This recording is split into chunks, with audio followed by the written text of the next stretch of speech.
Bonjour à tous et bienvenue à ce nouveau webinaire organisé dans le cadre du projet Climavège. Ce webinaire porte sur la sécurisation de la production de fourrage en été et notamment l'évaluation des sorgho fourragers dans le système de production de l'Ouest. Je suis Solène Le Hérissé, je travaille à Végépolis Valley. Nous sommes porteurs de ce projet Climavège. Je tiens avant tout à remercier Silver Gelino Arvadis qui a coordonné cette action, tous les partenaires qui ont contribué aux résultats qui vont vous être présentés aujourd'hui, et un merci particulier aux orateurs du jour, Florian Blo, Synovia et Michel Seznec de l'Union des CUMA des Pays de la Loire. Sur la dia suivante, vous avez un rappel des modalités pratiques d'organisation de tout webinaire. C'est sur Climavège, mais voilà. Donc, juste vous informer que le webinaire est enregistré et sera disponible en replay dans les jours qui viennent. Pour revenir à Climavège, donc c'est un projet qui porte sur la transition et la durabilité des systèmes de production végétale face au changement climatique.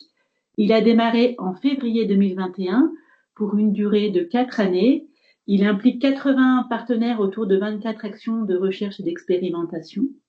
Et il est sur les deux régions, Bretagne et Pays de la Loire. Le projet est financé par les partenaires du projet, bien sûr, et par deux régions, la région des Pays de la Loire d'une part, la région Bretagne et l'ADEME d'autre part. Toutes les actions sont structurées autour du triptyque que vous avez là sur l'écran, eau, sol, plante, et elles sont vraiment de différentes natures. Donc il y a à la fois des ateliers de co-conception, des travaux de prospective, des experts, etc. Donc là, pour ce webinaire aujourd'hui, je vais laisser la main à Silver qui va coordonner et animer ce webinaire autour des sorgho fourragers. Je vous souhaite à tous un bon webinaire et n'hésitez pas à poser vos questions dans le chat en cours de webinaire. Il y aura des temps dédiés pour que les orateurs puissent y répondre. Bon webinaire à tous. Merci Solène. Eh bien, bonjour à tous. Donc, Silver Gelino. Donc, moi, je travaille chez Arvalis sur la partie agronomie et production fourragère. Et donc, j'étais à l'animation de cette action autour des sorgho fourragers monocoupe. Donc, ce qu'on vous propose aujourd'hui, c'est faire le point sur sur les différentes sous-actions qu'on a pu voir. Donc, si on regarde un peu le menu, on va d'abord faire une petite intro et replanter le décor, de comprendre la diversité des sorgho. Alors, on ira assez vite. Et puis, on va s'appuyer sur des travaux qui n'étaient pas directement dans l'action, mais on va pouvoir diffuser une vidéo. Comme ça, c'est aussi l'occasion pour vous de savoir qu'elle existe et de pouvoir la remobiliser peut-être par la suite auprès de différents acteurs. Florian nous parlera donc d'une enquête auprès des éleveurs pour comprendre leur motivation, leurs freins et comment ils intègrent ce type de sorgho dans leur système fourrager. Je vous présenterai ensuite un réseau de suivi de parcelles. On a suivi des parcelles agriculteurs dans le but d'identifier les clés de réussite et les facteurs limitants à la conduite. Donc on va descendre de la ferme à la parcelle. On passera ensuite sur une autre enquête auprès des acteurs de la récolte, donc des CUMA avec Michel, qui nous présentera aussi une enquête qualitative, donc des conseils sur la mise en œuvre de la récolte de ce type de sorgho-là. Et enfin, pour terminer, je vous présenterai un réseau d'expérimentation, une approche aussi par modélisation sur le potentiel de rendement des sorgho fourragers monocoupe avec comme référence le maïs fourrage, parce qu'on va le voir, c'est quand même souvent la place qu'il prend dans le système, une partie du maïs fourrage. On gardera un petit temps de questions à chaque fin de partie. Donc, faut pas hésiter à nous interpeller. On est ensemble jusqu'à 12h30. Donc, on a le temps de prendre des questions et d'y répondre. Donc, pour comprendre la diversité des sorgho, parce que dans les sorgho, il y a quand même pas mal de termes qui tournent autour d'eux, ce que je vous propose, tout simplement, c'est de regarder une vidéo donc, qui est disponible sur la chaîne. Hop, elle est partie presque un peu vite sur la chaîne d'Arvalis, donc qui date de quelques années, mais qui est toujours d'actualité. Donc, faudra pas hésiter à la remobiliser également par la suite.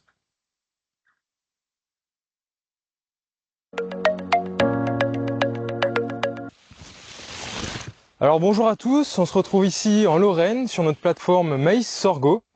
Donc on entend beaucoup de termes sur le sorgho, que ce soit le monocouple, le multicouple, le sucrier, le BMR, le mâle stérile, etc., etc. Donc dans cette vidéo, on va essayer de clarifier tous ces termes pour que ça soit plus compréhensible. Alors, dans un premier temps, il existe deux grands types de récolte du sorgho. Soit on parle de monocoupe ou de multicoupe. Pour les sorgho monocoupe, il y a donc une seule coupe qui se fait soit en moissonnant pour obtenir du grain à destination des débouchés humains ou animaux, comme l'osellerie, soit on ensilage, et dans ce cas-là, les variétés sont classées en trois classes d'usage. Soit en usage ensilage pour l'élevage, en double usage ou en usage industriel pour la méthanisation par exemple. Alors les sorgho monocoupes vont avoir différents caractères. Certains vont être typés grains, comme c'est le cas ici de RGT Big Ben, avec sa panicule fertile composée de grains. Il va donc avoir une certaine teneur en amidon. Mais la plupart des sorgho sont des sorgho sucriers, avec une haute teneur en sucre soluble et peu ou pas de grains. Certains vont avoir un caractère PPS, c'est le cas de Nutritop Star, c'est-à-dire photopériode sensible, il ne va jamais épier. Ça va permettre d'avoir une croissance continue, mais attention, à la récolte, le taux de matière sèche sera faible. Alors d'autres sorgho monocoupes vont avoir le caractère mâle stérile, c'est-à-dire qu'ils vont être pourvus d'une panicule, comme ES Athena, mais sans pollen et donc au final sans grains. Et puis on a un deuxième type de récolte des sorgho, les sorgho multicoupes, avec généralement deux exploitations au cours de leur cycle, à destination du fourrage, sous forme de pâturage ou de fauche, avec du foin, l'enrobinage, etc. On distingue deux types de variétés de multicoupes. Les variétés Sudengrass, comme ici Piper, qui a une capacité de talage et de repousse importante et plus précoce. Et à côté de ça, les variétés hybrides, qui sont plus tardifs, mais avec un potentiel de rendement plus élevé. Alors finalement, on retrouve un caractère commun aux multicoupes et aux monocoupes, c'est le gène BMR, qui va permettre d'avoir une meilleure digestibilité des fibres. On retrouve assez facilement sur les variétés équipées de ce gène, avec la présence sur la nervure centrale d'une coloration brune. Mais attention, ils sont un peu plus sensibles à l'inverse. Alors on a vu qu'il existe plusieurs sorgho, les multicoupes positionnés en dérobé, les monocoupes positionnés comme le maïs en ensilage. Alors justement sur ces sorgho monocoupes, il faut faire attention à l'offre climatique du territoire, mais aussi au niveau de la variété à son usage, par exemple ensilage pour l'élevage, à sa précocité et à ses caractères. Par exemple, les PPS vont avoir une teneur de matière sèche à la récolte plus faible. Alors pour plus d'informations sur les sorgho monocoupes, vous pouvez retrouver l'ensemble de nos résultats à variétés sur arvalis-info.fr ou contacter votre bureau régional.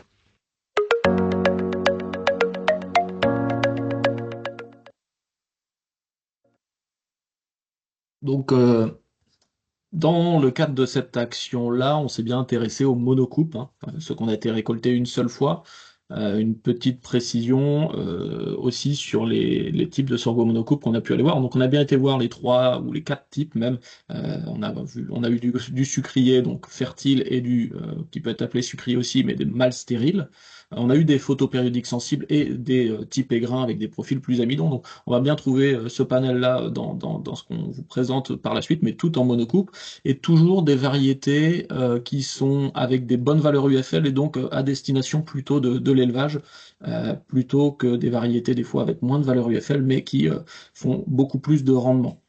On retrouve plus aujourd'hui les classes CTPS qu'on pouvait avoir auparavant, double usage, ensilage ou principalement industriel pour ceux qui les connaissent. Aujourd'hui, quand les résultats variétés sortent, on trouve directement un indicateur. Alors c'est en pourcentage du témoin, mais une valeur UFL en pourcentage du témoin, ce qui donne quelque chose d'un peu plus continu que trois classes qui peuvent avoir des fois des effets un peu bornes marqués. Donc, ce que je vous propose, c'est de poursuivre donc avec Florian sur intégrer les sorgho dans son système fourrager. Bonjour à tous, Florian Blos, Synovia. Je suis consultant de nutrition et chef produit fourrage pour l'entreprise. Je vais vous présenter aujourd'hui les résultats des enquêtes agriculteurs qui ont été faites dans le cadre de ClimaVeille. L'idée était, comme l'a présenté tout à l'heure Silver, de connaître les intérêts des agriculteurs pour les sorgho et comment ils conduisaient les sorgho sur leur exploitation. Petite présentation de l'échantillon de l'enquête. On était sur 27 enquêtes réparties sur les Pays de la Loire et la Charente-Maritime. 4 enquêtes ont été faites en Charente-Maritime et le reste dans les Pays de la Loire. Et dans le profil des élevages enquêtés, on était essentiellement chez des agriculteurs bovins lait ou des agriculteurs bovins lait et bovins viande ou que des agriculteurs bovins viande. sachant que dans l'échantillon, on avait une toute petite part d'agriculteurs en agriculture biologique aussi. La caractéristique des exploitations. On était sur des exploitations en moyenne assez grandes de 192 hectares, mais avec un écart type relativement important aussi de 78 hectares. La part de SFP, on était à 111 hectares de SFP sur les 192 hectares total, et on avait dans cette SFP 42 hectares de maïs, ce qui représentait une part de maïs de 37% dans la SFP. Si on regarde sur le sorgho, la part était moins importante. On était à 10 hectares de sorgho sur ces exploitations-là, et du coup, 9% de la part de SFP était en sorgho. Pareil, si on fait un petit focus sur le sorgho, on regarde la part de sorgho sur les cultures de printemps fourragères que sont sorgho plus maïs. Le sorgho représentait dans ces exploitations 24% des cultures fourragères. Ce qui est aussi intéressant de regarder dans cet échantillon, c'est qu'on avait quand même 38% des élevages qui avaient de l'irrigation et de façon non limitante, ce qui pouvait quasiment irriguer toute leur sol de culture fourragère de printemps. On a interrogé les agriculteurs aussi sur leurs attentes et leurs freins avant la mise en place du sorgho. Là, sur cette diapo-là, on va voir les freins que les agriculteurs pouvaient avoir avant de mettre en place le sorgho sur l'exploitation. Donc, quand on regarde le camembert sans aller dans le détail, on voit déjà qu'il y a beaucoup de réponses différentes et que c'est assez diversifié. Les réponses tournaient sur des questions autour du désherbage, comment on pouvait faire pour avoir un sorgho bien propre, sur la gestion du silo de sorgho et de sa conservation, comment ça pouvait se passer. Certains avaient des questions autour du rendement, des valeurs alimentaires, la valorisation aussi que pouvaient en faire les animaux. Il y avait aussi quelques craintes au niveau de l'averse. D'autres, à l'inverse, n'avaient quasiment pas de frein, hormis peut-être matériel, mais étaient prêts à aller au sorgho. Ce qui ressort quand même de façon assez marquée, c'est qu'on a 59% des agriculteurs, avant de se lancer sur le sorgho, qui avaient des questions sur l'itinéraire technique et qui, de leur propre aveu, ne le maîtrisaient pas avant de se lancer. Et avaient des difficultés à avoir les informations pour maîtriser cet itinéraire technique du sorgho. On a posé les mêmes questions des inconvénients après avoir cultivé le sorgho. Il y a des choses qui vont se recroiser, mais on a aussi quelques nouveautés. On va retrouver notamment pas mal de choses autour du semis et du désherbage. On a en effet 67% des éleveurs enquêtés qui disent que le semis et ou le désherbage sont compliqués sur le sorgho. C'est vraiment la partie critique de l'itinéraire culturel. On retrouve aussi 37% des agris qui nous ont dit que la récolte et la conservation pouvaient être compliquées du fait d'une récolte tardive et ou de verse, en fonction des conditions météo, et que c'était quand même des freins pour eux. Et on a, ce qui n'est pas négligeable non plus, 19% qui nous ont parlé que le rendement était inférieur sur le sorgho par rapport à un maïs. Si on fait un petit focus sur le rendement, on a récupéré sur les exploitations les rendements maïs qu'il y avait. En moyenne, on était sur 13 tonnes, 3 par hectare pour le maïs. Et en sorgho, on arrivait, au dire des éleveurs, et pour se méfier, c'est des rendements déclaratifs, à 9 tonnes 6 de moyenne. Ce qui nous fait quand même un delta de 3,7 tonnes entre le maïs et le sorgho, au dire des agriculteurs, sur des mêmes exploitations. Après, on n'était pas forcément tout le temps sur les mêmes types de terres non plus. Même exercice, les côtés motivation, avant la mise en place du sorgho, qu'est-ce qui motivait les agriculteurs à mettre du sorgho? Pourquoi ils se posaient la question d'incorporer une nouvelle culture sur leur exploitation? Il y a pas mal de choses qui ressortaient, mais je dirais la prioritaire, c'était il y a beaucoup d'agriculteurs qui voulaient faire du sorgho pour des questions alimentation et santé des animaux, afin de diversifier leur ration, sécuriser la ration et avoir un profil alimentaire un peu différent avec moins d'amidon et plus de sucre. Il y avait aussi pas mal de questions autour de la maîtrise de l'eau et de la résistance à la sécheresse avec l'évolution du réchauffement climatique. On retrouve 32% des agris qui partaient sur le sorgho pour ces raisons-là. Et enfin, on retrouvait aussi 24% des agriculteurs qui voulaient incorporer du sorgho pour diversifier leur rotation et amener une culture supplémentaire sur leur assolement. On a reposé cette même question après la mise en place du sorgho, pour qu'est-ce qu'ils trouvaient en avantage à la culture du sorgho. Alors là, vous voyez, il y a eu des réponses très diverses en fonction des agriculteurs. On a essayé de regrouper ces réponses-là pour faire des catégories, et il ressort quand même que 40%, 41% pour être précis, des agriculteurs sont contents du sorgho par rapport à la résistance à la sécheresse. On retrouve aussi 26% des agris qui trouvent du bénéfice au niveau alimentaire et santé des animaux, tout ce qui va tourner autour de la production. Et c'est vraiment les deux points cruciaux qui vont ressortir en avantage au niveau du sorgho pour les agriculteurs. Maintenant, si on regarde comment les agriculteurs conduisent la culture du sorgho sur leur exploitation, en partant du semis, on voit que 90% des agriculteurs déjà font des mélanges de variétés pour le sorgho. Il y a finalement très peu d'agriculteurs qui utilisent une seule variété dans sa parcelle pour la conduite du sorgho. Au niveau des dates de semis, elles sont relativement échelonnées. Ça va du 1er mai au 15 juin, avec quand même une grosse dominante aux alentours du 15-20 mai. Mais on voit quand même qu'on a une diversité déjà au niveau de la conduite sur la date de semis, même si la plupart des agriculteurs nous disent qu'ils se réfèrent à la température du sol et à avoir un sol bien réchauffé pour implanter leur sorgho. On voit quand même qu'il y a des zones où ça se fait relativement tôt, et à l'inverse, il y a des agriculteurs qui le font plutôt très tardivement. Au niveau de la profondeur de semis, on a une tendance qui se dégage, plutôt une tendance de profondeur de semis à 3 cm, avec aussi des semis à 2 cm et 4 cm, mais de façon plus marginale. Point qui peut interroger ou surprendre, on a 38% des éleveurs qui roulent le semis une fois qu'ils ont implanté le sorgho, qui passent un rouleau pour favoriser la levée du sorgho. Que ce soit en semis monograine ou semis à céréales, avec un semin à céréales. Au niveau du désherbage, qui est un des points qui ressortait critique tout à l'heure dans la première partie, on voit que on a 58% des agriculteurs qui gèrent avec un désherbage chimique uniquement. 33% qui font à la fois un désherbage chimique et mécanique, et 8% qui font uniquement mécanique. Après, ces 8%-là, il faut les relativiser si ça correspond à nos agriculteurs biologiques qu'on avait tout à l'heure. La stratégie de désherbage chimique, elle est diverse et variée. On va retrouver 50% des agriculteurs qui font du désherbage chimique qui vont fonctionner uniquement avec un passage en prélevé. On en a 14% qui vont faire uniquement un seul passage au stade 2-4 feuilles. On a 18% qui vont faire deux passages, à la fois un passage en prélevé et un rattrapage au stade 2-4 feuilles. Et une autre catégorie d'éleveurs, 18%, qui vont pas faire de passage en prélevé, mais qui vont faire un passage à 3 feuilles et un passage à 5-6 feuilles. Le point qui ressort quand même, c'est qu'il y a seulement 18% des agriculteurs enquêtés qui se jugent satisfaits de l'efficacité de leur désherbage chimique. C'est-à-dire que ça reste un point critique. On voit qu'il y a différentes pratiques, mais finalement, il y en a très peu qui arrivent à un résultat qui jugent satisfaisant.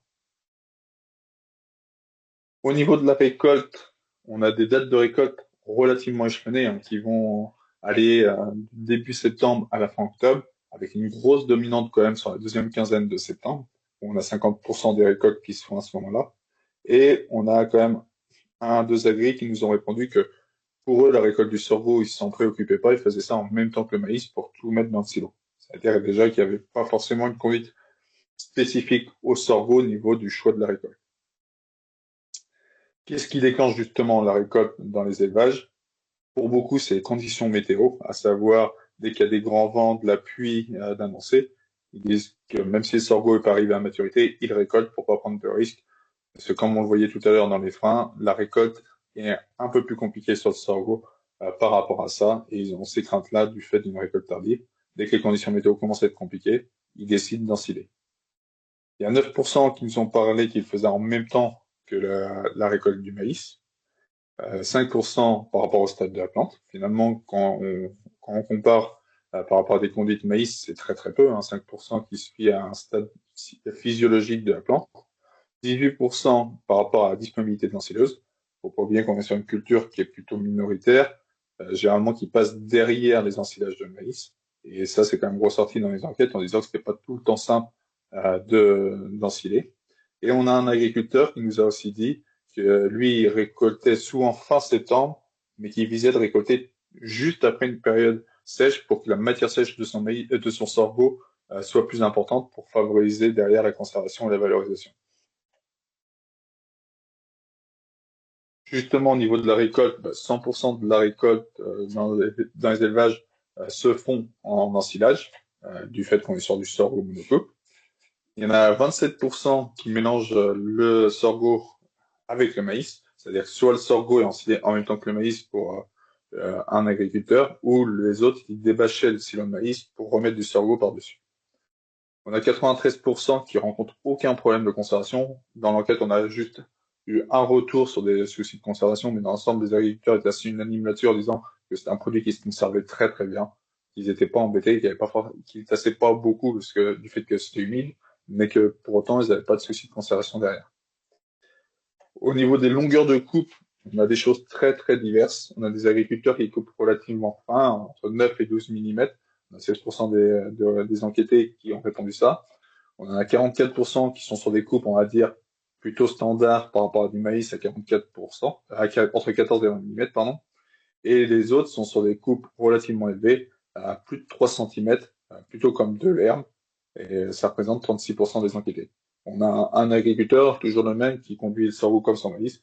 Il a dit, moi je me préoccupe pas de la longueur de coupe pour le sorgho particulièrement, c'est la même que pour mon maïs.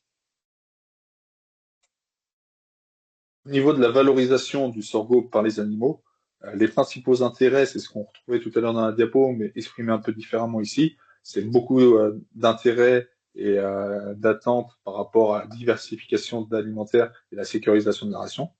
Ils constatent, les agriculteurs, après utilisation, quand même, que les animaux sont dans un meilleur état, qu'ils ont un poil plus luisant, un meilleur aspect. Il y en a aussi 30% qui nous disent que la santé de leurs animaux s'améliore dès qu'ils incorporent du sorgho dans la ration. C'est vraiment quelque chose de marqué. Et 25% constatent une amélioration notamment du taux butyreux, avec un taux qui est en augmentation sur les périodes d'utilisation du sorgho. La part du sorgho dans les rations, qu'est-ce que ça représente? C'est pareil, c'est relativement divers. On a des agriculteurs qui l'incorporent de façon très minoritaire, de l'ordre de 1 à 2 kg de matière sèche dans la ration. Ça représente à peu près un quart des enquêtés. On en a qui l'incorporent aux alentours de 25% à 3 à 4 kg de matière sèche. C'est la majorité des élevages enquêtés, quasiment 50% qui sont comme ça.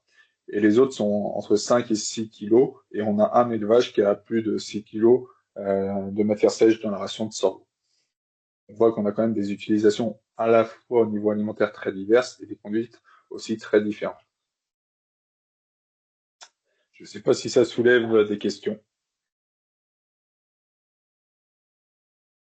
Merci Florian. Alors on a une petite question dans le chat qui nous demande quelle était la satisfaction pour le désherbage mécanique en particulier, sachant que les éleveurs, comme tu le présentais, étaient assez déçus. Finalement, ils n'étaient pas satisfaits à 18% seulement satisfaits de la qualité du désherbage. Est-ce qu'en mécanique, alors, sachant que c'était un petit échantillon, est-ce qu'on avait une différence? Oui, c'est un petit échantillon, c'est important de le mettre en avant. Ceux qui combinaient des herbages chimiques et mécaniques arrivaient à des résultats plutôt satisfaisants. Ceux qui faisaient que le mécanique étaient quand même embêtés, voire très embêtés par des herbages, parce que dès le démarrage de la culture, ils n'avaient pas à gérer l'élevée d'adventices. Mais pour moi, ce qui ressort quand même de l'enquête, c'est un peu contraignant peut-être côté agriculteur, mais c'est de cumuler à la fois le désherbage chimique et mécanique.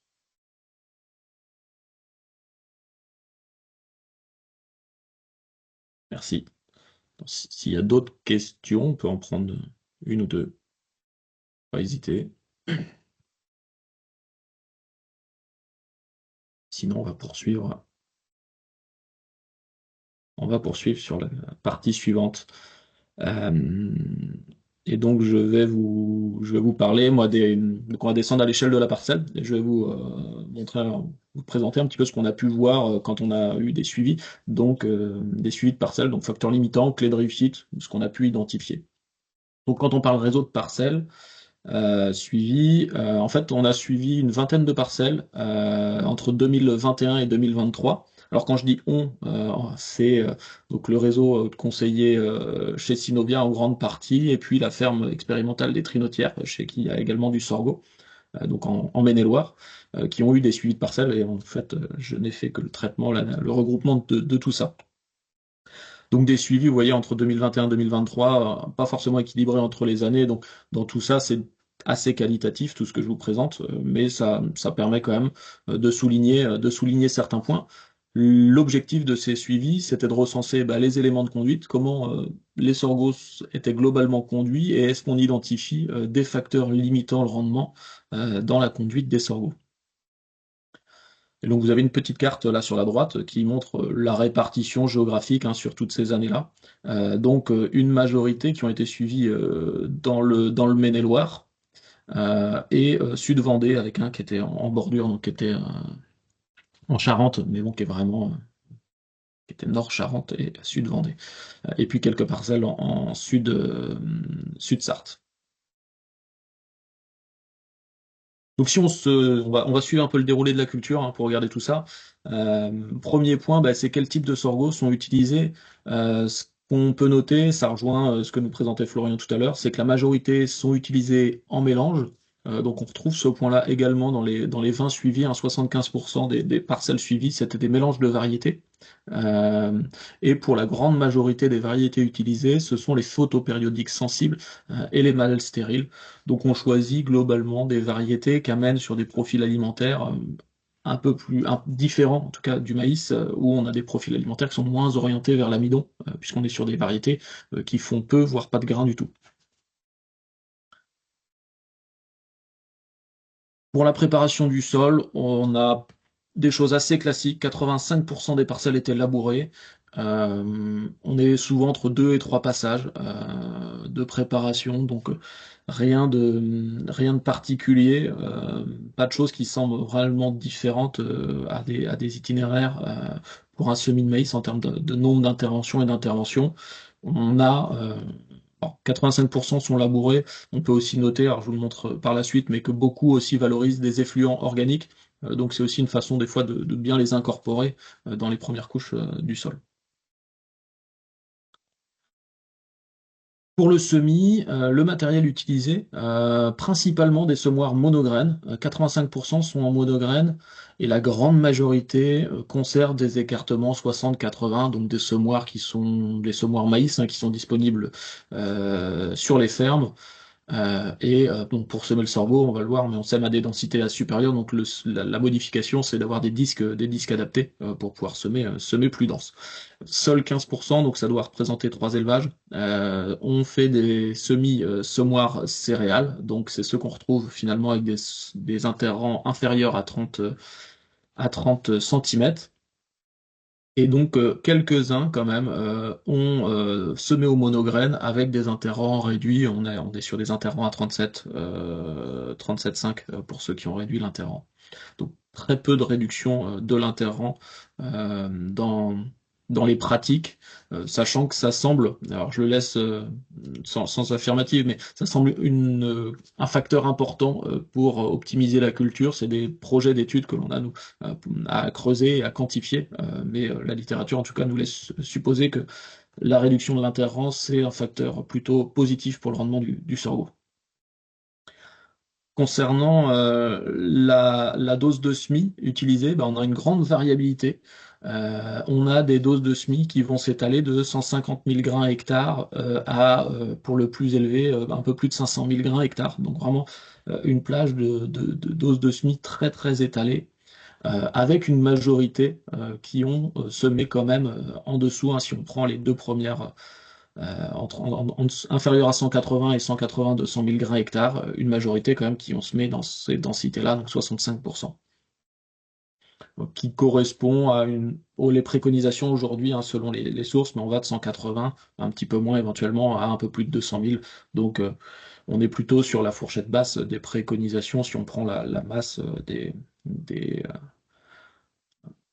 de ceux qui ont semé. Encore une fois, c'est pareil sur les préconisations de densité de semis, c'est des choses qui sont, je pense, encore à préciser aussi selon les types de sorgho, qui pourraient ne pas réagir pareil à des densités, puisqu'on n'a pas les mêmes pores et les mêmes capacités de talage selon qu'on est un typé plutôt grain ou un typé plutôt photopériodique sensible qui a des stades végétatifs permanents. Sur la période de semis, dans les suivis, on est tous les semis ont été réalisés finalement dans la deuxième quinzaine de mai. Je crois qu'on en a un qui est le 1er juin pour le plus tardif, mais globalement, on est tout entre le 15 mai et le 30 mai. Donc, et le 31 mai. Donc vraiment des semis un peu plus tardifs que sur un maïs, sans être très tardifs. Alors, une fois levé, on a eu des comptages levés. Ce qu'on note, c'est des pertes à la levée très importantes. Vous voyez que la majorité, on est à plus de 30% de pertes à la levée, jusqu'à 60% dans pas mal de contextes. Donc des pertes à la levée qui sont vraiment importantes. On a du mal à avoir des conditions qui nous font passer en dessous les 30% de pertes à la levée. Ça corrobore aussi ce qu'on peut observer dans pas mal de réseaux d'essais où on a pu avoir implanté des sorgho. Le réseau d'essai, je vous présente à la fin, on est aussi dans ces ordres de grandeur-là. Donc on est quand même sur une culture où on a pas mal de pertes à la levée, une partie expliquée par un taux de germination un peu plus faible quand on compare un sorgho à un maïs, mais un sorgho, en général, on est autour des 90% de taux de germination, donc ça fait seulement 10% d'explication. Le reste, c'est vraiment des pieds qui ne lèvent pas ou qui lèvent et qui meurent par la suite. Donc dans l'optimisation, si il y a quelque chose à aller creuser de ce côté-là, sur améliorer la qualité de levée. Euh, dans les suivis là, qui sont inférieurs à 10%, on en a un seul qui pratiquait le roulage et qui a eu réellement des bonnes levées. Alors est-ce que c'est le roulage ou l'itinéraire technique, la date, la profondeur, etc., qui ont amené à cette bonne levée? Oui, ça fait partie des choses qui sont à préciser sur l'itinéraire pour optimiser la levée et donc limiter les pertes à la levée. Ce qui nous amène, avec des diversités de densité et beaucoup de pertes à la levée, finalement, à des peuplements qui généralement sont inférieurs à 150 000 pieds hectares, donc des peuplements qui sont peut-être pas très élevés. En majorité, vous voyez qu'on est entre 100 et 150 000 pieds par hectare en termes de peuplement dans les parcelles que l'on a suivies.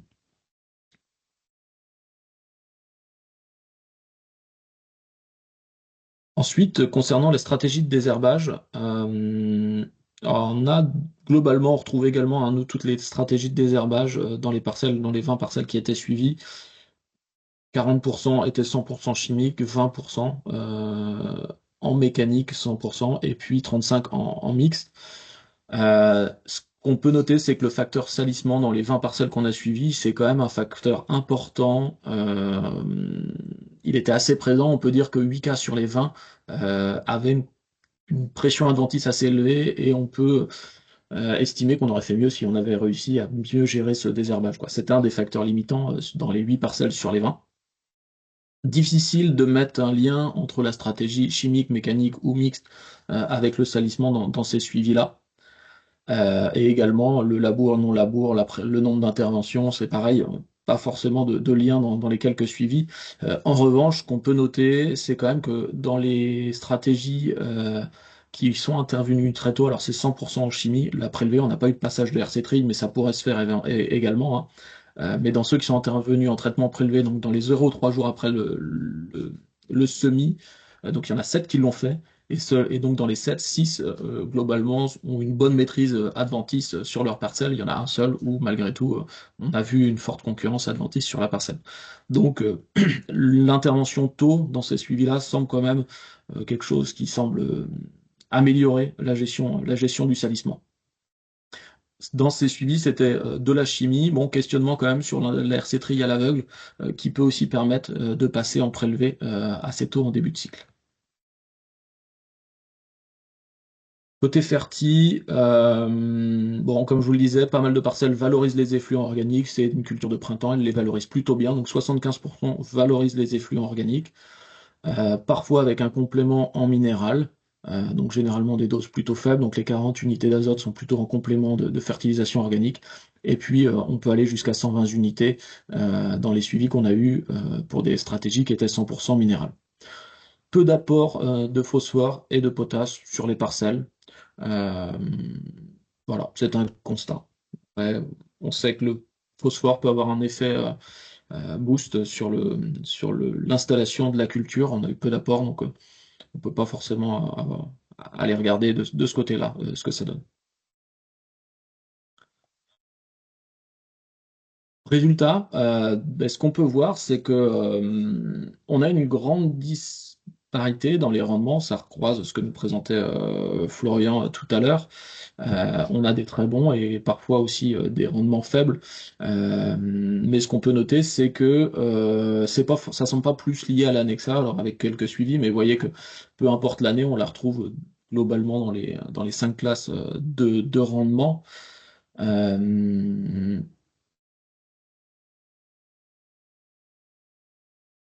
Excuse-moi. Euh, donc voilà. Après, on a modélisé des maïs. Je vous présente pas les résultats parce que je pense qu'il y a pas mal d'autres choses qui se mettent à côté, mais on a modélisé les rendements maïs pour essayer de regarder ce que ça donnait par rapport à ce qu'on a obtenu en sorgho. Alors assez souvent en modélisation, le maïs arrivait un peu inférieur au rendement sorgho observé dans les parcelles. Euh, Bon, ce qu'il faut se dire, c'est que quand on avait plutôt des 8 tonnes, c'était des très faibles potentiels, peut-être plutôt des parcelles sableuses sur des années sèches. Et donc, c'est des rendements faibles, mais on n'aurait pas non plus des rendements très élevés en maïs. Donc, voilà. Quand on essaye de regarder ça avec d'autres indicateurs, notamment le délai semi début de fermeture du rang, 7-8 feuilles.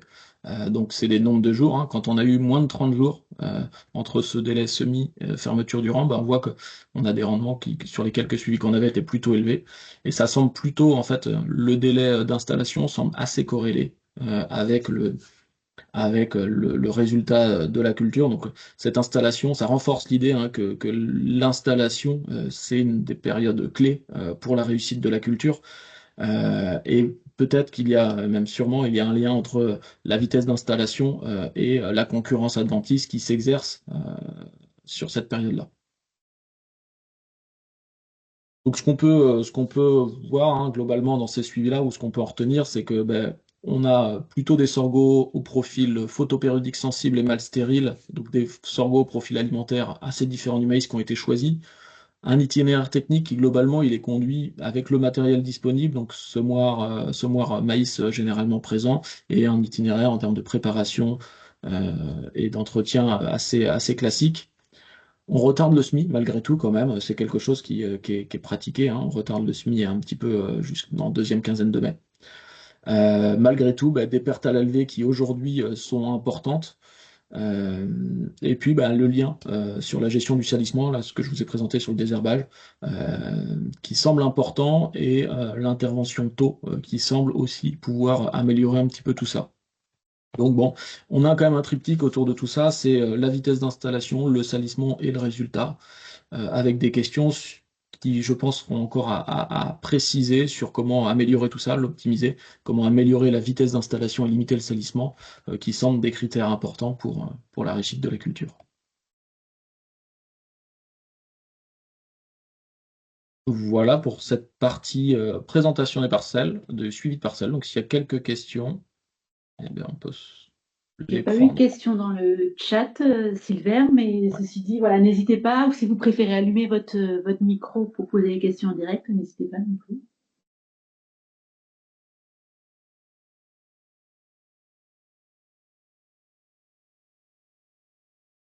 S'il n'y a pas plus de questions, on va poursuivre. Et je crois que c'est Michel qui prend la suite. Alors Michel, si tu lances un partage, ça doit passer sur le mien, et comme ça, tu auras la main pour passer les diapos. Parfait. Alors c'est moi qu'on voit. Ah,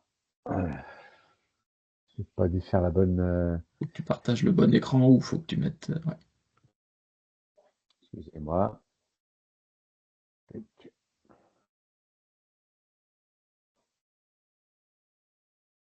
Parfait. C'est là, c'est bon. Donc, Ouais. bonjour à tous. Moi, c'est Michel Cesnec, je travaille à l'Union du Cuba.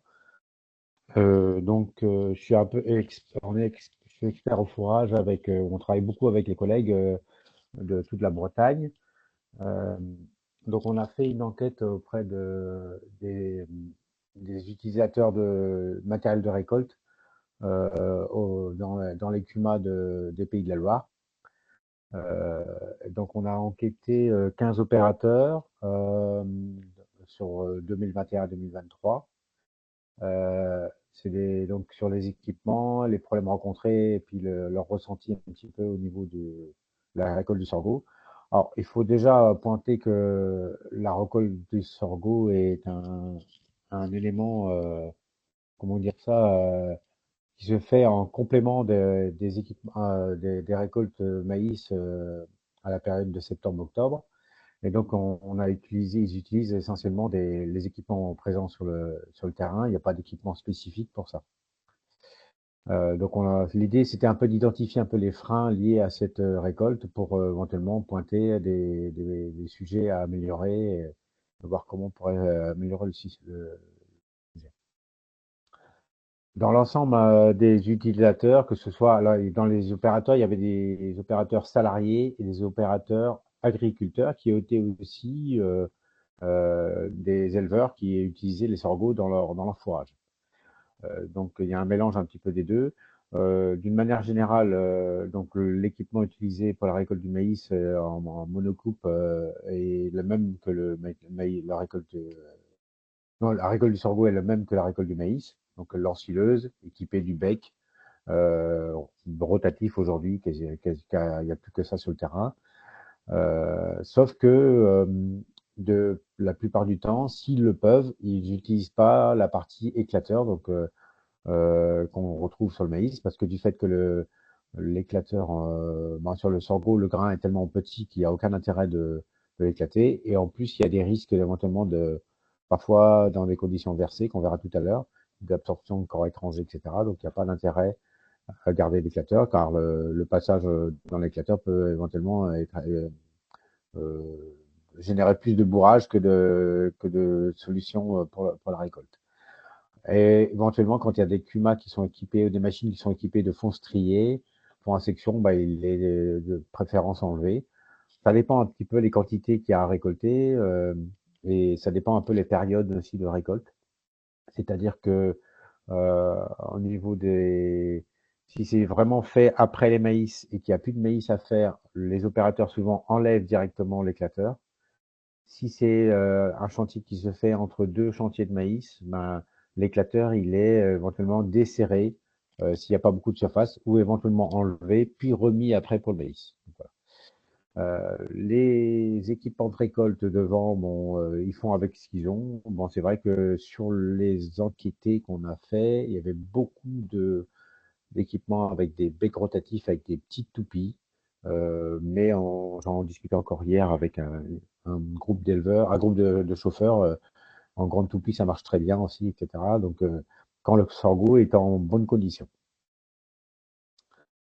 Euh, les pratiques moyennes des opérateurs, donc les coupes se font 10-20 cm, c'est ce qu'on retrouve un petit peu sur les maïs, c'est un peu la même pratique que les ensilages de maïs.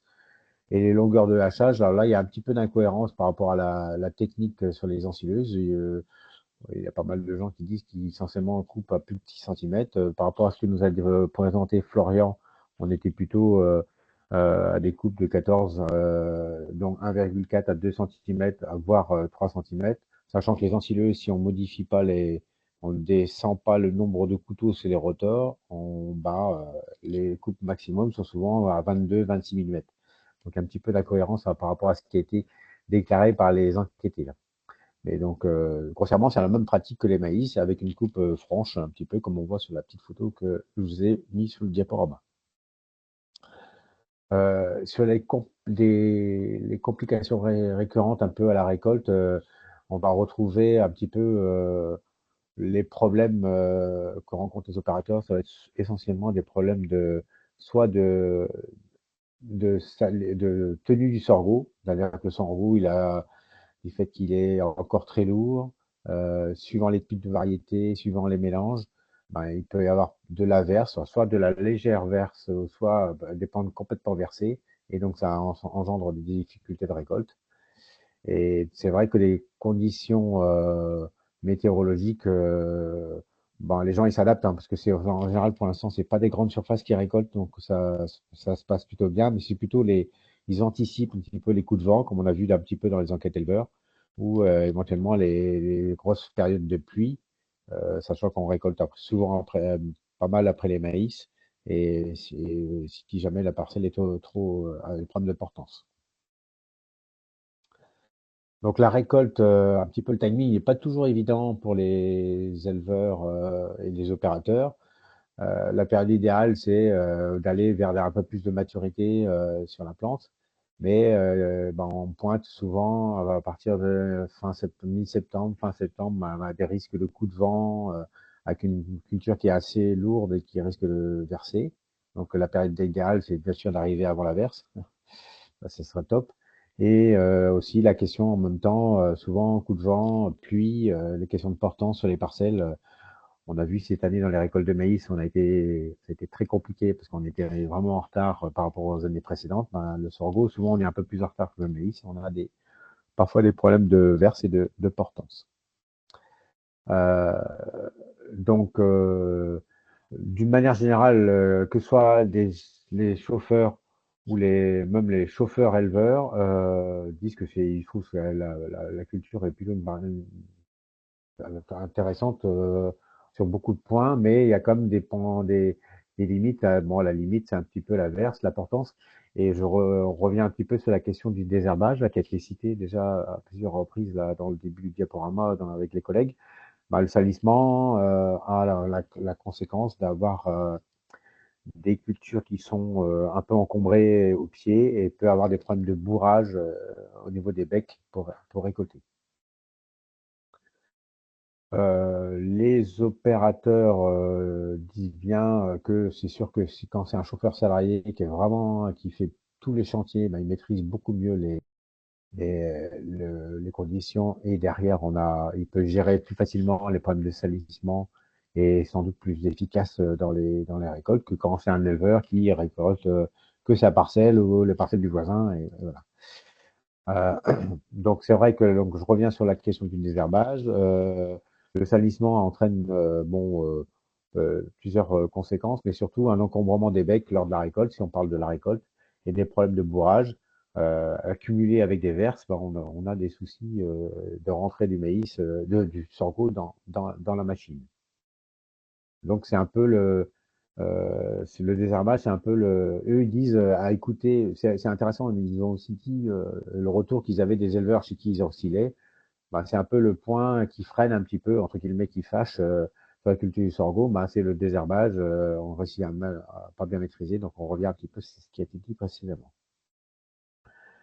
Sur la question des verses, c'est sûr que on peut éventuellement essayer de trouver des parcelles moins humides, un peu plus protégées par de haies, des parvents, etc., qui bloquent éventuellement des problèmes de verse. Mais c'est vrai que quand on voit une culture qui peut être versée, comme on a sur la petite photo que j'ai précisée là, ben là on voit la partie qui est récoltée devant et derrière le maïs, le sorgho qui est tout emmêlé. On a vraiment du mal à récolter les questions de. Et c'est sûr que en associant des variétés, en ayant des variétés qui ont des pores très intéressants, qui tiennent mieux, avec des variétés autres, ben, ça permet éventuellement de limiter, de compenser un peu l'effet verse qu'on peut avoir, quoi. Donc voilà un petit peu ce qui est ressorti un peu auprès des opérateurs. Donc après, je ne sais pas si vous avez des questions. Merci, Michel. Alors, s'il y a des questions, n'hésitez pas soit à ouvrir le micro, en effet, ou à les poser dans le chat. Il n'y a pas de souci, on est là pour y répondre.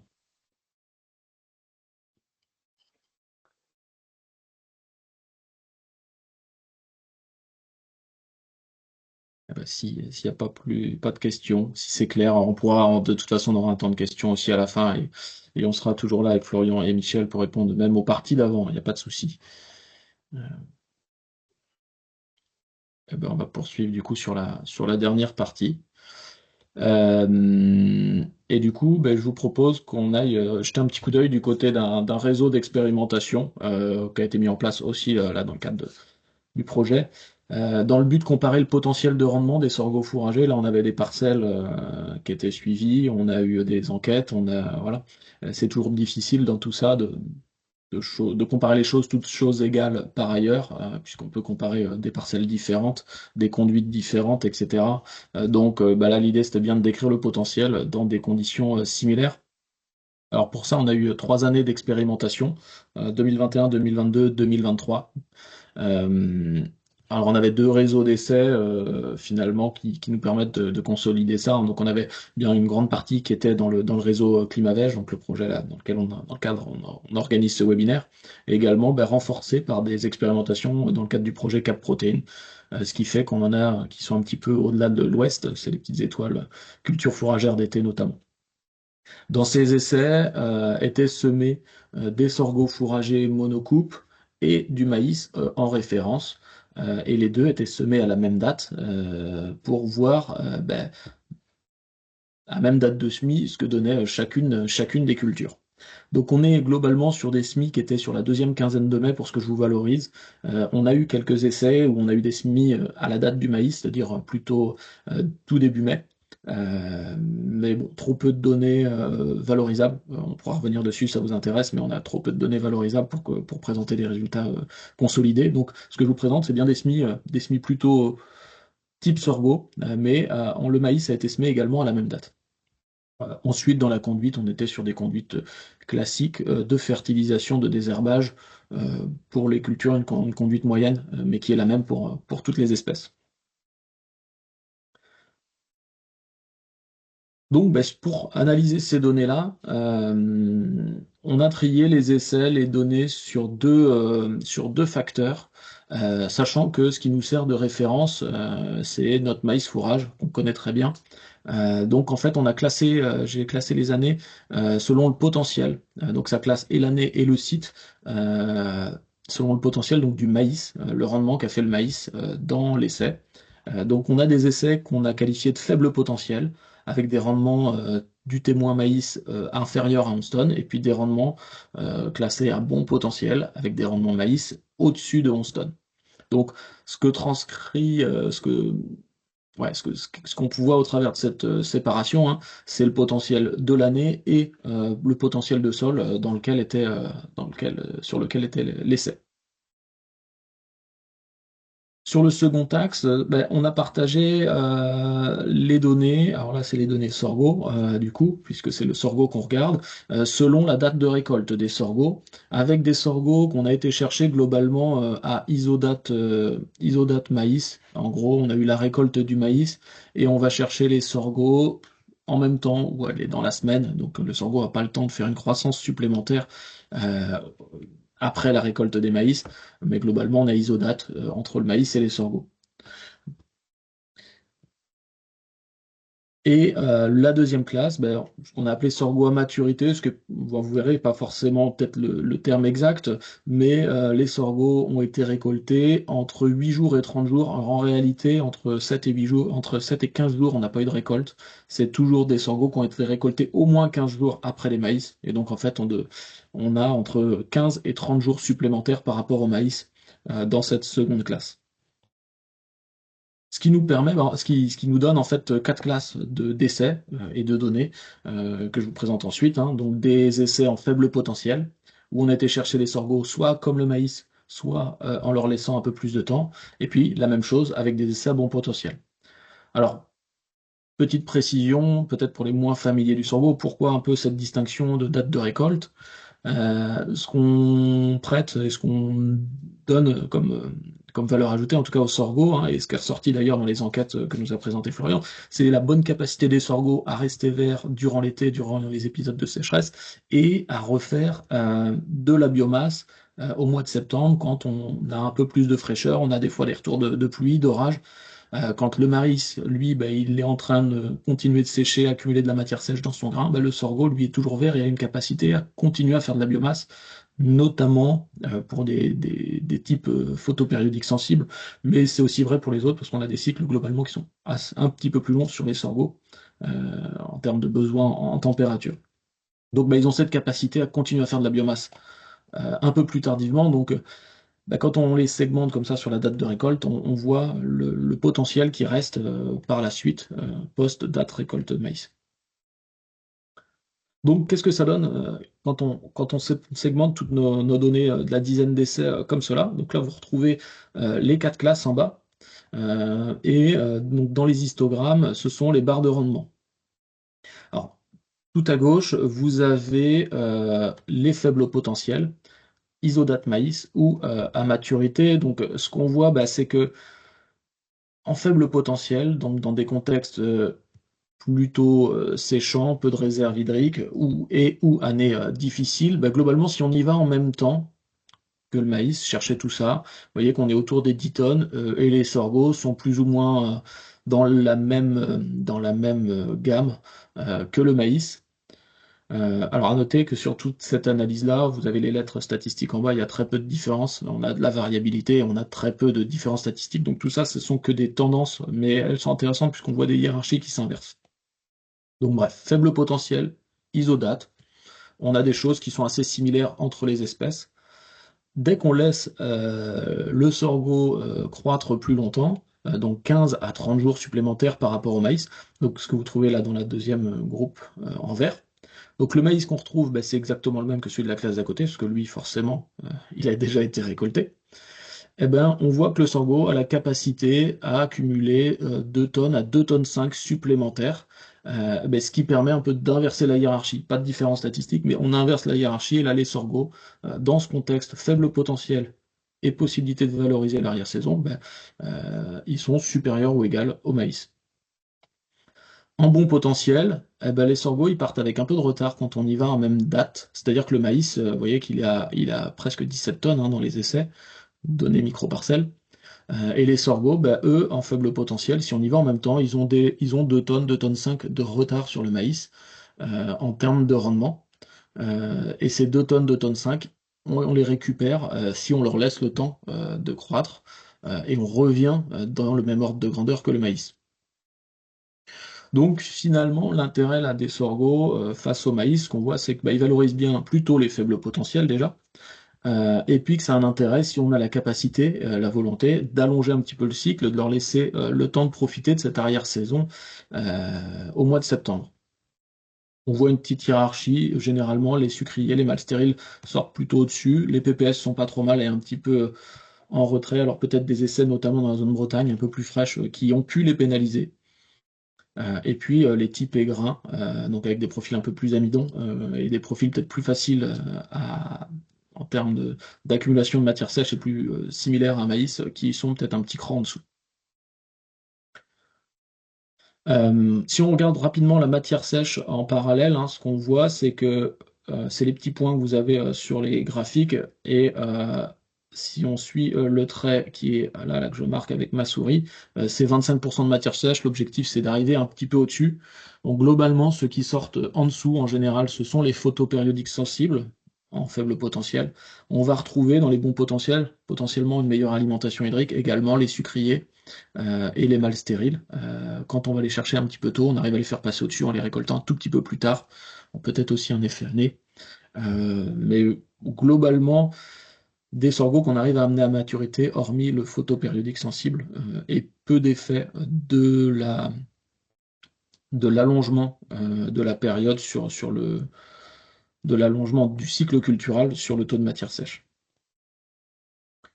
Un point important à souligner sur les potentiels, c'est qu'on est sur des maïs qui ont été semés globalement un petit peu plus tard que la date optimale, alors qui peut correspondre à une pratique quand on a des dérobés par exemple, mais dans différents réseaux d'essais, notamment date de SMIC, on a pu avoir dans le passé, en moyenne, ce qui n'est pas vrai tous les ans, mais en moyenne, on estime qu'on a 600 kg de matière sèche à peu près perdus par date de retard pour le maïs.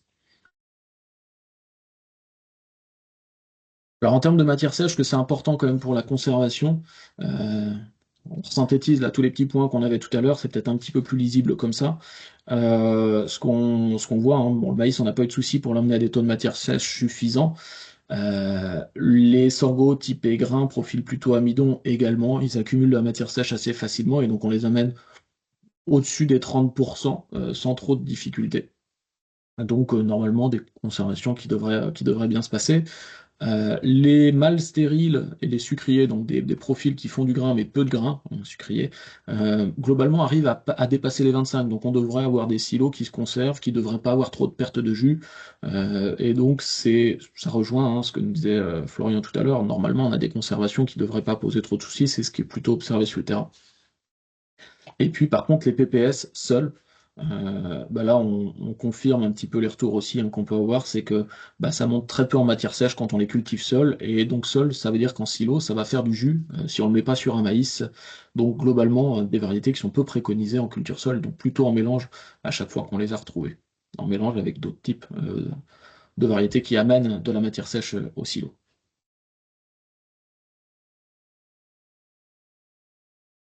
Alors, pour aller plus loin, parce que là on se dit que les sorgho ils valorisent bien l'arrière-saison, qui valorisent bien les faibles potentiels, si on les compare à un maïs, on s'est dit que ça serait intéressant de modéliser les maïs, on sait modéliser le rendement d'un maïs selon le potentiel de sol, donc estimer son potentiel de biomasse, et estimer la date de récolte. Et comme on sait le faire, on s'est dit si on regarde ça sur les 20 années passées, estimer le rendement du maïs, sa date de récolte, et qu'on regarde les conditions qu'on a eues par la suite, ça nous donne une idée du potentiel que pourrait avoir un sorgho sur ces années-là également. Donc ce qu'on a fait, c'est qu'on a décrit des années favorables, une année favorable au sorgho, donc un rendement maïs plutôt faible et des conditions de récolte, des conditions de croissance disponibles, que ce soit en nombre de jours ou en précipitation. Ce serait une année favorable au sorgho. Et à côté de ça, des années défavorables au sorgho, qui seraient des années bon potentiel maïs, et en plus pas de temps nécessaire ou pas de pluie pour bien valoriser cette arrière-saison. Entre les deux, il faut bien se dire qu'on a des années, soit faible potentiel mais pas de conditions, ou soit bon potentiel mais des bonnes conditions pour le sorgho, qui sont des années intermédiaires, neutres là-dessus. Donc on a pu modéliser sur toutes nos stations, sur des stations météo un peu partout sur le territoire métropolitain, le rendement potentiel du maïs et sa date de récolte, avec des variétés, des précocités variétales et des dates de semis adaptées à chaque zone géographique. Et puis qualifier l'arrière-saison. Ce qui a permis, pour chaque année, sur chaque station, de définir si l'année elle est favorable, neutre ou défavorable au sorgho. Et donc de faire des fréquences d'années potentiellement intéressantes ou non pour les sorghos. Dans cette approche-là, on fait abstraction de toutes les difficultés qu'on a pu évoquer sur l'implantation des sorghos, qui sont aussi des risques d'échec, en tout cas des difficultés aujourd'hui dans la mise en œuvre de la culture. Donc ce que ça donne, alors là vous avez les cartes, donc ça a été fait sur les différentes réserves utiles, différents potentiels de sol. Comment ça se lie? Alors si vous regardez la première ligne, hein, vous avez beaucoup de orange, voire de marron rouge foncé. Quand on est en orange, par exemple, ce que ça veut dire, c'est qu'on a entre 2 et 4 années sur 10 où le sorgho pourrait faire aussi bien ou égal au maïs. On est dans des années favorables, dans 2 années sur 4. 2 à 4 années sur 10 plutôt. Ça peut paraître pas beaucoup, et en fait, il faut le regarder au regard de la carte en dessous, où potentiellement le maïs ne fait peut-être pas plus d'années favorables ou égales au sorgho, puisque en fait on a peut-être pas mal d'années où on est entre les deux, on est dans les années neutres. Donc c'est en regardant les deux zones, les deux cartes, que ça peut se lire. Ce qu'on voit, c'est que dès qu'on augmente de toute façon le potentiel de sol, on augmente le potentiel maïs, et donc le sorgho perd de son intérêt. Ça va complètement dans le sens aussi des essais bon potentiel, faible potentiel, le tri des essais qu'on a pu avoir au tout départ. Donc dès qu'on augmente le potentiel maïs, on perd en intérêt sorgho, et donc forcément la carte devient verte pour le maïs et plutôt rouge pour le sorgho. Donc c'est bien en faible potentiel que les sorghos semblent avoir un intérêt, et on a globalement deux zones qui ressortent un petit peu plus intéressantes. Donc on retrouve un grand triangle qui va de Rennes à Bordeaux quasiment jusqu'à Troyes, et puis une autre zone qui remonte le long de la vallée du Rhône, donc qui semble un peu plus intéressante sur le sorgho, et sur lesquelles le maïs, en termes de fréquence d'années favorables, n'est pas supérieur aux années favorables au sorgho. Donc potentiellement deux zones qui se dégagent dans le passé en termes d'années un peu plus favorables. Ça, c'est en regardant dans le passé. Si on fait le zoom sur certaines années un peu exceptionnelles, qui sont peut-être des années qu'on va peut-être connaître un peu plus fréquemment, des années avec des coups de chaud et des très faibles précipitations sur l'été. Donc c'est peut-être l'année 2022. Hein. Et donc si on zoome sur des années comme 2022 et qu'on regarde pour chaque station météo, et donc on met ça sur une carte, hein, est-ce qu'on est dans une année plutôt favorable au sorgho, favorable au maïs, donc défavorable au sorgho en rouge, ou une année, bon, on ne saurait pas trop dire, on est entre les deux. Ce qu'on voit, c'est que dès qu'on est en faible potentiel, vous voyez, la France, elle est passée tout en vert. Globalement, on avait dans la plupart des zones des rendements potentiels maïs inférieurs à 11 tonnes, et on a eu des conditions favorables pour une bonne expression des sorgho, c'est-à-dire qu'on a récolté assez tôt et on a eu des pluies sur la fin de saison qui auraient permis potentiellement de bien exprimer le potentiel des sorgho. Dès qu'on est en beau potentiel, vous voyez que la carte vire au jaune. Donc dans la plupart des cas, en fait, on a quand même eu des rendements maïs dès qu'on est en bon potentiel supérieur à 11 tonnes en modélisation. Mais malgré tout, on peut avoir eu des conditions aussi favorables, ce qui fait qu'on est en année plutôt qualifiée de neutre. Donc la question, c'est la fréquence d'années sèches avec des arrière-saisons favorables. On a regardé dans le passé, on voit des zones qui se dessinent, potentiellement des zones qui pourraient évoluer dans le futur, et puis aussi des fréquences qui pourraient aussi évoluer dans le futur. Donc pour résumer, l'intérêt des sorgho en termes de positionnement, c'est bien plutôt des parcelles avec des potentiels limités. Et puis pour bien valoriser leur potentiel, il faut pouvoir leur laisser une croissance, donc organiser un chantier de récolte spécifique 15 à 30 jours après la récolte des maïs, qui n'empêche pas de le stocker sur le silo de maïs, mais organiser un chantier où on lui laisse le temps de profiter de cette arrière-saison. Et puis qu'on a deux zones aujourd'hui qui semblent un peu plus favorables, donc les deux, le triangle Rennes-Bordeaux 3 et la vallée du Rhône, qui semblent aujourd'hui un petit peu plus favorables quand on fait cette approche par modélisation. Donc évolution demain, que ce soit dans les saisons, mais aussi dans les zones. Je vous ai pas représenté de carte, mais globalement aujourd'hui, quand on arrive Nord-Loire, on en cultive un petit peu en Nord-Loire, hein, mais assez rapidement, on commence à manquer de cumul de température. Donc on a aussi des zones qui demain vont peut-être s'ouvrir aussi à la culture du sorgho un peu plus facilement qu'elle ne l'est aujourd'hui, dans le but d'amener les sorghos jusqu'à maturité.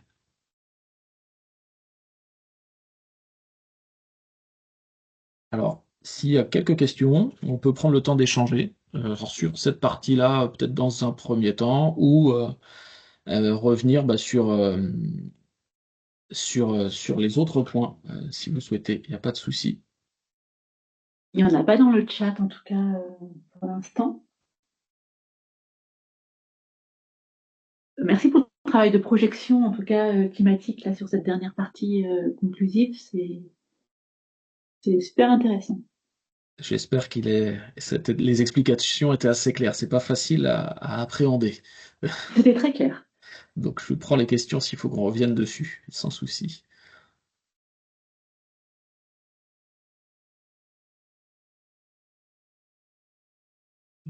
Peut-être Alors, j'avais présenté les livrables, peut-être, un peu les résultats, ce qui sera disponible. Et puis on pourra toujours revenir si une question arrive d'ici là. Mais donc pour trouver un peu plus de résultats sur ce travail-là, alors déjà le premier point, c'est que le webinaire il est disponible en replay incessamment sous peu, donc sur la chaîne VGPolis. Donc vous pourrez réécouter tout ce qu'on a raconté tout de suite, sans problème. On aura une vidéo, un petit peu à l'image de la vidéo que vous avez pu voir en introduction, qui présentait les types de sorgho. Il y a une vidéo sur cette action-là qui présentera plutôt l'intérêt, donc une synthèse finalement de ce webinaire en 4 minutes, de la place du sorgho dans les systèmes et de la différence des points de vigilance sur la conduite par rapport à un maïs fourrage notamment. Et puis, il y aura une synthèse écrite qui est en cours, dans laquelle vous retrouvez aussi ces résultats, qui sera disponible normalement sur notre site, à minima, mais sur les sites, je pense, des partenaires également.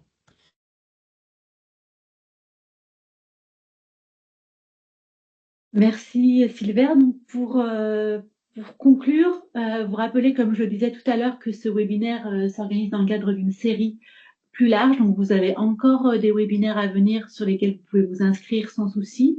Je vous mets dans le chat le lien vers la page web. C'est aussi là que vous pourrez trouver les replays des webinaires passés et vous inscrire pour les webinaires à venir qui vous intéressent.